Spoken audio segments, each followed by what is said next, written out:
Chapter 22, Pleasant Meadows. Like sunshine after a storm were the peaceful weeks which followed.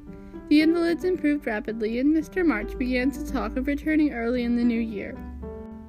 Beth was soon able to lie on the study sofa all day, amusing herself with the well-beloved cats, at first, and in time, with Doll's sewing, which had fallen sadly behindhand. Her once active limbs were so stiff and feeble that Jo took her daily airing about the house in her strong arms. Meg cheerfully blackened and burnt her white hands, cooking delicate messes for the dear, while Amy, a loyal slave of the ring, celebrated her return by giving away as many of her treasures as she could prevail on her sisters to accept. As Christmas approached, the usual mysteries began to haunt the house, and Jo frequently convulsed the family by proposing utterly impossible or magnificently absurd ceremonies in honor of this unusually merry Christmas. Laurie was equally impractical, and would have had bonfires, skyrockets, and triumphal arches if he had had his way. After many skirmishes and snubbings, the ambitious pair were considered effectually quenched, and went about with forlorn faces which were rather belied by explosions of laughter when the two got together. Several days of unusually mild weather fitly ushered in a splendid Christmas day. Hannah felt in her bones that it was going to be an uncommonly plummy day, and she proved herself a true prophetess, for everybody and everything seemed bound to produce a grand success. To begin with, Mr. March wrote that he should soon be with them. Then Beth felt uncommonly well that morning, and being dressed in her mother's gift, a soft crimson merino wrapper, was borne in triumph to the window to behold the offering of Jo and Laurie. The Unquenchables had done their best to be worthy of the name, for, like elves, they had worked by night, and conjured up a comical surprise. Out in the garden stood a stately snow maiden, crowned with holly, bearing a basket of fruit and flowers in one hand, a great roll of new music in the other, and a perfect rainbow of an afghan round her chilly shoulders, and a Christmas carol issuing from her lips on a pink paper streamer. The Jungfrau to Beth. God bless you, dear Queen Bess, may nothing you dismay, but health and peace and happiness be yours this Christmas day. Here's fruit to feed our busy bee, and flowers for her nose. Here's music for her peony, and afghan for her toes. A portrait of Joanna C. by Raphael No. 2, who labored with great industry to make it fair and true. Accept a ribbon red, I beg, for Madame Purr's tail, and ice cream made by lovely Peg, a Mont Blanc in a pail. Their dearest love my makers laid within my breast of snow, accepted and the Alpine made from Laurie and from Jo. How Beth laughed when she saw it. How Laurie ran up and down to bring in the gifts, and what ridiculous speeches Jo made as she presented them. I'm so full of happiness that, if Father were only here, I couldn't hold one drop more, said Beth, quite sighing with contentment as Jo carried her off to the study, to rest after the excitement, and to refresh herself with some of the delicious grape the Jungfrau had sent her. So am I, added Jo, slapping the pocket wherein reposed the long-desired Undine and Sintram. I'm sure I am, echoed Amy, poring over the engraved copy of the Madonna and Child which her mother had given her in a pretty frame. Of course I am, cried Meg, smoothing the silvery folds of her first silk dress, for Mr. Lawrence had insisted on giving it. How can I be otherwise? Said Mrs. March gratefully, as her eyes went from her husband's letter to Beth's smiling face, and her hand caressed the brooch made of gray and golden chestnut and dark brown hair, which the girls had just fastened on her breast. Now and then, in this workaday world, things do happen in the delightful storybook fashion, and what a comfort that is. Half an hour after everyone had said they were so happy they could only hold one drop more, the drop came. Laurie opened the parlor door, and popped his head in very quietly.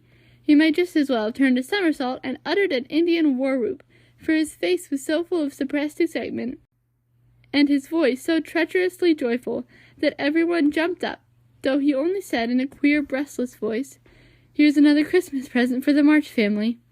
Before the words were well out of his mouth, he was whisked away somehow, and in his place appeared a tall man, leaning on the arm of another tall man, who tried to say something and couldn't. Of course there was a general stampede, and for several minutes everybody seemed to lose their wits, for the strangest things were done, and no one said a word. Mr. March became invisible in the embrace of 4 pairs of loving arms. Jo disgraced herself by nearly fainting away, and had to be doctored by Laurie in the china closet. Mr. Brooke kissed Meg entirely by mistake, as he somewhat incoherently explained, and Amy, the dignified, tumbled over a stool, and never stopping to get up, hugged and cried over her father's boots in the most touching manner. Mrs. March was the first to recover herself, and held up her hands with a warning, "Hush, remember Beth!" But it was too late. The study door flew open, the little red wrapper appeared on the threshold, joy put strength into the feeble limbs, and Beth ran straight into her father's arms. Never mind what happened just after that, for the full hearts overflowed, washing away the bitterness of the past and leaving only the sweetness of the present. It was not at all romantic, but a hearty laugh set everybody straight again, for Hannah was discovered behind the door, sobbing over the fat turkey which she had forgotten to put down when she rushed up from the kitchen. As the laugh subsided, Mrs. March began to thank Mr. Brooke for his faithful care of her husband, at which Mr. Brooke suddenly remembered that Mr. March needed rest, and seizing Laurie, he precipitately retired. The two invalids were ordered to repose, which they did, by both sitting in one big chair and talking hard.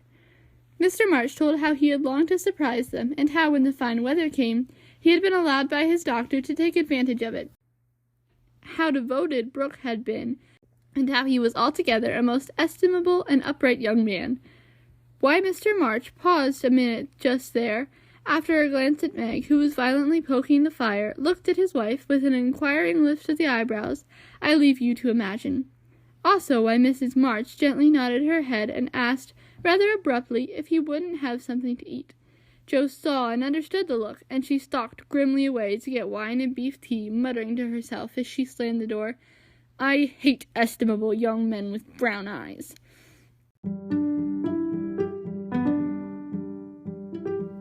There never was such a Christmas dinner as they had that day. The fat turkey was a sight to behold when Hannah set him up, stuffed, browned, and decorated. So was the plum pudding, which quite melted in one's mouth, likewise the jellies, in which Amy revelled like a fly in a honey pot. Everything turned out well, which was a mercy. Hannah said, "For my mind was that flustered, Mum, that it's a miracle I didn't roast the pudding and stuff the turkey with raisins, let alone biling it off in a cloth." Mr. Lawrence and his grandson dined with them, also Mr. Brooke, at whom Jo glowered darkly, to Laurie's infinite amusement. 2 easy chairs stood side by side at the head of the table, in which Beth and her father sat feasting modestly on chicken and a little fruit. They drank health, told stories, sung songs, reminisced, as the old folks say, and had a thoroughly good time. A sleigh ride had been planned, but the girls would not leave their father, so the guests departed early, and, as twilight gathered, the happy family sat together round the fire. Just a year ago, we were groaning over the dismal Christmas we expected to have. "Do you remember?" asked Jo, breaking a short pause, which had followed a long conversation about many things. "Rather a pleasant year on the whole," said Meg, smiling at the fire and congratulating herself on having treated Mr. Brooke with dignity. "I think it's been a pretty hard one," observed Amy, watching the light shine on her ring with thoughtful eyes. "I'm glad it's over, because we've got you back," whispered Beth, who sat on her father's knee. "Rather a rough road for you to travel, my little pilgrims, especially the latter part of it. But you have got on bravely, and I think your burdens are in a fair way to tumble off very soon," said Mr. March, looking with fatherly satisfaction at the 4 young faces gathered round him. "How do you know? Did Mother tell you?" asked Jo. "Not much. Straws show which way the wind blows, and I have made several discoveries today." "Oh, tell us what they are," cried Meg, who sat beside him. "Here is one," and taking up the hand which lay on the arm of his chair, he pointed to the roughened forefinger, a burn on the back, and 2 or 3 little hard spots on the palm. "I remember a time when this hand was white and smooth, and your first care was to keep it so. It was very pretty then, but to me it is much prettier now, for in these seeming blemishes I read a little history. A burnt offering has been made to vanity. This hardened palm has earned something better than blisters, and I am sure the sewing done by these pricked fingers will last a long time. So much goodwill went into the stitches. Meg, my dear, I value the womanly skill which keeps home happy more than white hands or fashionable accomplishments. I am proud to shake this good, industrious little hand, and hope I shall not soon be asked to give it away." If Meg had wanted a reward for hours of patient labor, she received it in the hearty pressure of her father's hand and the approving smile he gave her. "What about Jo? Please say something very nice, for she has tried so hard and been so very, very good to me," said Beth in her father's ear. He laughed and looked across at the tall girl who sat opposite with an unusually mild expression in her brown face. "In spite of the curly crop, I don't see the son Joe whom I left a year ago," said Mr. March. "I see a young lady who pins her collar straight, laces her boots neatly, and neither whistles, talks slang, nor lies on the rug as she used to do. Her face is rather thin and pale just now, with watching and anxiety, but I like to look at it, for it has grown gentler, and her voice is lower. She doesn't bounce, but moves quietly, and takes care of a certain little person in a motherly way, which delights me. I rather miss my wild girl, but if I get a strong, helpful, tender-hearted woman in her place, I shall feel quite satisfied. I don't know whether the shearing sobered our black sheep, but I do know that in all Washington I couldn't find anything beautiful enough to be bought with the $25 which my good girl sent me." Joe's keen eyes were rather dim for a minute, and her face grew rosy in the firelight as she received her father's praise, feeling that she did deserve a portion of it. "Now, Beth," said Amy, longing for her turn but ready to wait. "There's so little of her, I'm afraid to say too much, for fear she will slip away altogether, though she is not so shy as she used to be," began their father cheerfully, but recollecting how nearly he had lost her, he held her close, saying tenderly, with her cheek against his own, "I've got you safe, my Beth, and I'll keep you so, please God." After a minute's silence, he looked down at Amy, who sat on the cricket at his feet, and said, with a caress of the shining hair, "I observed that Amy took drumsticks at dinner, ran errands for her mother all the afternoon, gave Meg her place tonight, and has waited on everyone with patience and good humor. I also observed that she does not fret much, nor prink at the class, and has not even mentioned a very pretty ring which she wears, so I conclude that she has learned to think of other people more and of herself less, and has decided to try and mold her character as carefully as she molds her little clay figures. I am glad of this, for though I know I should be very proud of a graceful statue made by her, I shall be infinitely prouder of a lovable daughter with a talent for making life beautiful to herself and others." "What are you thinking of, Beth?" asked Joe, when Amy had thanked her father and told about her ring. "I read in Pilgrim's Progress today how after many troubles, Christian and Hopeful came to a pleasant green meadow, where lilies bloomed all the year round, and there they rested happily as we do now, before they went on to their journey's end," answered Beth, adding, as she slipped out of her father's arms and went slowly to the instrument, "It's singing time now, and I want to be in my old place. I'll try to sing the song of the shepherd boy, which the pilgrims heard. I made the music for father because he likes the verses." So sitting down at the dear little piano, Beth softly touched the keys, and in the sweet voice they had never thought to hear again, sung to her own accompaniment the quaint hymn which was a singularly fitting song for her.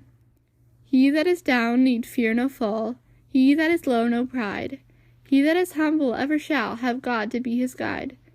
I'm content with what I have, little it be or much, and, Lord, contentment still I crave, because thou savest such. Fullness to them a burden is that go on pilgrimage. Here little and hereafter bliss is best from age to age."